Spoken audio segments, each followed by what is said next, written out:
आर्थिक अपराध अन्वेषण एंटी करप्शन ब्यूरो रायपुर की टीम आज भिलाई पहुंच के लक्ष्मी नारायण बैजल उर्फ पप्पू बंसल दीनदयालपुरम खुर्सीपाद निवासी के दुर्ग के घर ला सील करते हैं। अधिकारी मन की टीम अदालत के नोटिस ला बता ये कार्रवाई करी है। अदालत के नोटिस में लिखे गए है कि अदालत की अनुमति के बिना आरोपी पप्पू बंसल के घर के सील ला न तोड़े जाए।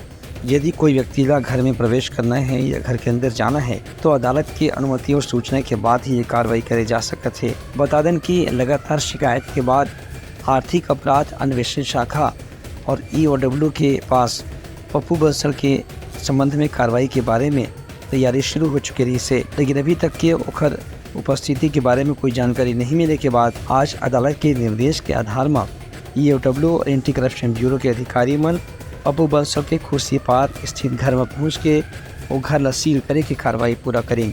ब्यूरो रिपोर्ट उत्तलंघा न्यूज़।